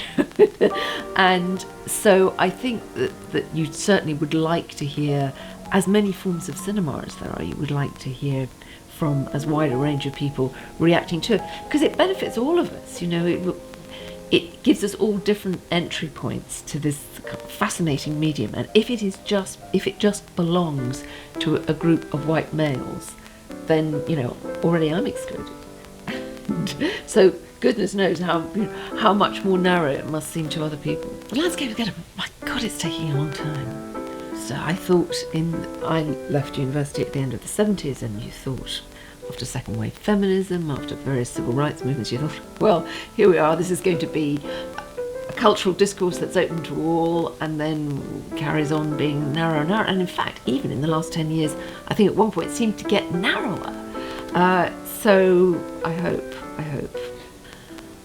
I don't think I've encountered discrimination as such, but I think there might have been assumptions about the kinds of films that I would be interested in, which is not the same thing, but an aspect of it. You know, the assumption that I would like, as it were, certain kinds of dramas, that I would like literary adaptations of a certain kind, or particular. No, it's true, probably do quite like this, but actually all sorts of things, you know, whether it be from horror to action films or whatever, you know, that's the whole joy of cinema, is that it doesn't have to be prescriptive in that way, that you can go in there and see whatever you like for 90 minutes or so and be that, at least in part, that person. So to imagine that, you know, I have nothing to say about it because I don't fall into that demographic, I mean, that would be to be as narrow as some of the marketing of these films is. In the 1920s and 30s, in Britain, film was perceived as predominantly being a form of spectacle addressed to working class and middle class women. When Caroline Lejeune approached The Guardian about writing about film, there was not a broadsheet film critic. Film was only written about in trade papers. It was an industry. So in the same way that fashion and makeup and beauty continue to predominantly have female writers, film in the 1920s and 30s was a female pursuit, with female critics speaking to women. And it's also really telling that the two films that more or less ended Caroline Legein's career as a writer were Peeping Tom and Psycho. Films which have a huge amount to recommend them. I'm not going to go into that at the moment, but I think one of the things that they point to is the shift in the male auteur. So from the studio, which was producing entertainment product aimed at a broad audience that Hollywood studio heads perceived as being female, when Louis B. Mayer was first shown Steamboat Willie, which was brought to him by Frances Marion, who is the best-known female screenwriter in silent Hollywood and the first woman to win an Oscar for screenwriting. He refused to buy it because he said it had a mouse and it could cause pregnant women to miscarry. So that is the audience that Louis B. Mayer perceived for popular cinema in the silent era and moving into sound. As soon as film became associated with artistry, it became the seventh art, and the French perception of it began to affect how film was made independently in America and how it was circulated in the academy. So once film becomes an area of study through people like Andrew Sarris, male critics start to dominate. And I think that starts with Cahiers du Cinéma, and then that becomes the model.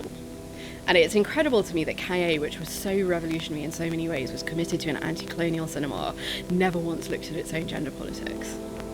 So I think we're still living with the legacy of auteurism, which is an extremely masculinist discourse that circulates around very masculinist ideas of the man of genius from the white male Enlightenment. And that also is mirrored by who we want to hear opinions from about film, and that Cahiers du Cinéma union of the critic and the filmmaker it's not as tight. We don't expect our filmmakers to become critics, nor critics to become filmmakers, but there is still a mirroring going on, and I think that is changing. I think Melissa Silverstein has a lot to do with this. It was impossible to predict when Women in Hollywood began as a blog that it would be taken up by IndieWire, that it would become a paid job for her, and that it would come to have so much international prominence, able to run campaigns which are, if not directly affecting, then certainly shaping decisions taken at film festivals and at Hollywood studios. There have always been exceptional women. So whenever you say, oh, film criticism is dominated by men, people will say Pauline Kael and Susan Sontag.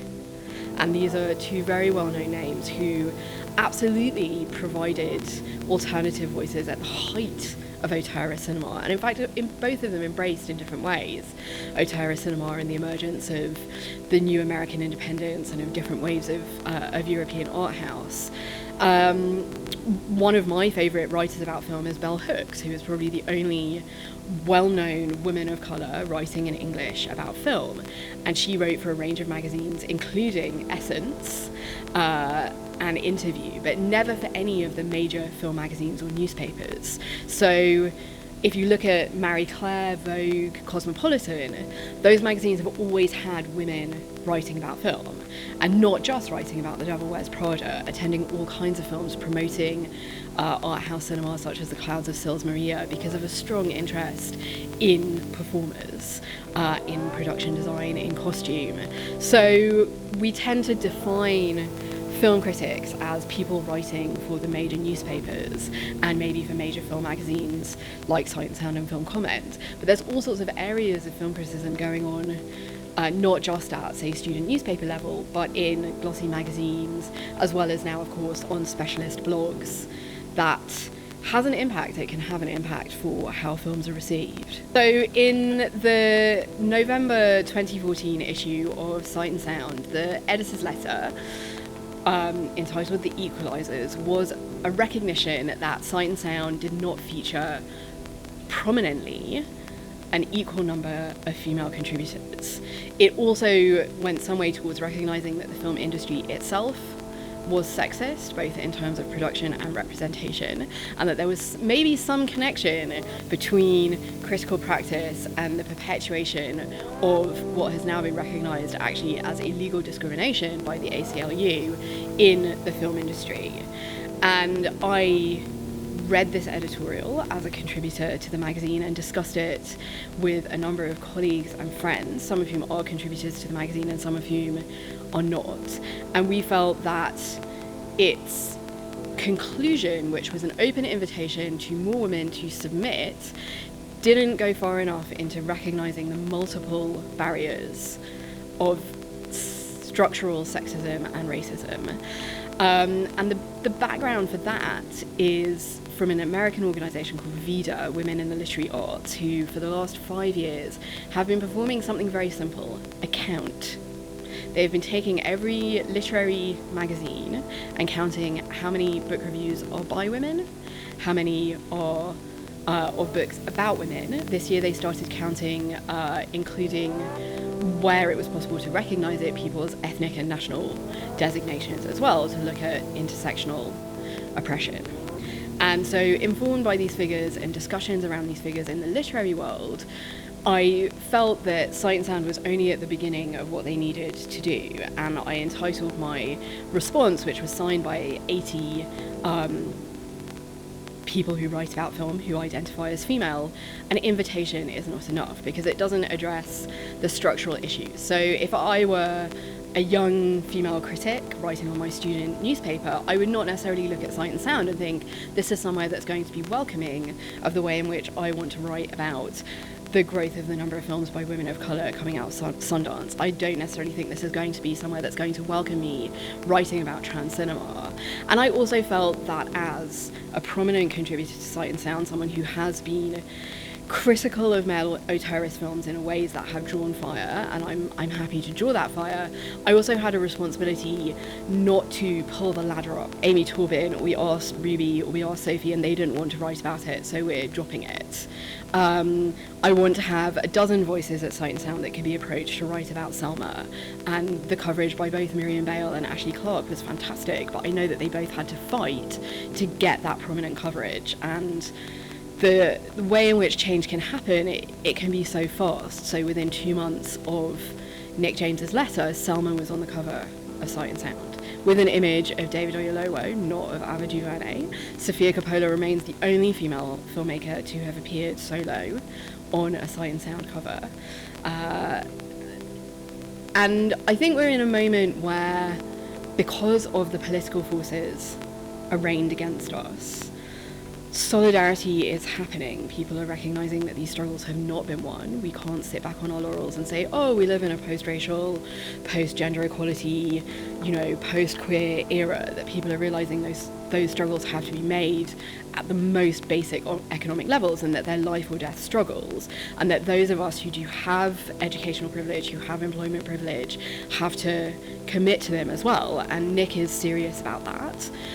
So I think things will shift, but it's about shifting a whole culture, and that will happen really slowly, because it's the right of younger writers, of all writers, to say, well, I don't want to write for Sight and Sound, I don't want to endorse their position, and hopefully they'll see the changes that are happening and come towards the magazine. One of the reasons I think criticism is still important is precisely because of the way that so many of us consume film now, which is that we don't have perfect situation of going to a cinema, watching with other people, and having maybe time to talk about it afterwards, because so many films are consumed in a solitary way, or maybe with one other person. But criticism at its best can provide at least a starting point for some of those sort of thoughts, that thinking about it afterwards, the sort of the seed of the conversation, even if the conversation is not had out loud, the idea that it enriches your enjoyment of the medium because you've got somebody else to engage with on it. What actually happens if you're a paid film critic is someone asks you to do something that you might not expect to do, and that creates a certain demand on you that obliges you to write about something, even if it's something you're not interested in. What happens if people are writing for free and they're writing for themselves above all? People will write about films that they really want to write about, that they have opinions about, and that they're enthusiastic about, and that's great, and that produces a lot of very good writing. But something really interesting happens when people are asked to write about things that they have no opinions about, because then you're forced to look within yourself, if you like, and find those opinions. You're forced to react to this kind of mystery object. What I really like is when someone commissions me, to festivals, say, go and review this film by a director you don't know, from a country that you didn't even know made films, in a genre that you're not familiar with, and then you have to kind of work with your knowledge, and you have to kind of think on your feet and sort of find those responses. And I think that's what gets your synapses firing. I think that's what really makes you a critic, is the ability to respond in different ways. And I mean, I remember very early on, there was some documentary I was asked to review about a subject I knew nothing about, and I just thought, God, you know, how the hell am I going to? And it turned out to be, you know, one of the most interesting things I'd written about, and it was great. That's when you sort of discover who you are as a critic, I guess. In terms of what good film criticism can bring to the world, I think one of the most important things a critic can do is champion directors that they love and styles of filmmaking that they love that might not otherwise be noticed. And, you know, in the UK at the moment, we're fortunate to have a number of emerging filmmakers who I love to pieces. Clive Barnard, Ben Wheatley, Peter Strickland, you know, filmmakers like that, who seem to have something very kind of pertinent to say about how Britain is now. And if film critics can champion those filmmakers and films that they produce, that can then bring attention to those movies and allow those directors to continue working. You know, I'm very excited about seeing Ben Wheatley's fifth film. I'm excited about seeing his sixth film. I'm excited about seeing his 25th film. Anything I can do to kind of help draw attention to his work and to keep him working is going to be, you know, a serious kind of an up point to my job. I remember when Kill List came out, and Kill List was an incredibly divisive film among people who saw it, because it was kind of marketed as it had to be marketed, as a straightforward hitman thriller, and of course it's not that. It's a much more kind of complex, ambiguous movie about the state of Britain at the time at which it was made. It was about people coming back from war. It was about the structure of British society and the way in which it was changing, and the way in which it was being undermined by the country's actions abroad. And all of this stuff, you know, when critics turn up to see Kill List at 10 a.m. on a Tuesday, they are in a frame of mind to work. You know, they're in a frame of mind to pick this apart and work out exactly what it is this film's saying. And if you can say to people, you know, this is how you need to approach this film, bear these things in mind while you're watching it, and you will see how incredibly clever and how incredibly pertinent this movie is. You know, whether people read that before they go and see Kill List, or whether they read it after they see Kill List, you know, they come out and say, what on earth was that film about? You know, I went in expecting to see one thing and it totally threw me. If they can read that and then realise just how incredibly smart the movie is, then hopefully that will be something, you know, they will go out and buy Blu-ray, they will tell their friends to, you know, see the film, and that will kind of, you know, in turn the film will make more money, and in turn investors will come to Ben Wheatley and say, you know, we want to support your next project. You know, we saw how much critics loved that last movie that you made, and we want to keep you working. That's an incredibly important thing that critics can do, and that's how it happens. You know, it doesn't happen at the macro level.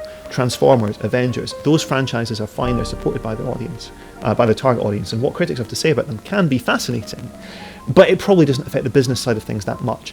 But at the low level, where, you know, you're looking for emerging talent, you're looking for new voices, and you're looking for exciting new ways in which film can operate, that's exactly where critics should be. You know, film as an art form is something that should be kind of surprising, and it should jolt you and kind of shock you and shake things up. And it can be without some kind of people out there probing around, looking at what's new and what might be good, what's being done over here, what's being done in this country, what's being done by this director who there's a lot of buzz about, but, you know, isn't really getting their stuff seen. That's exactly where critics should be. They should be on the edge of the conversation, you know, working out what's worth seeing and bringing that stuff to as wide an audience as possible.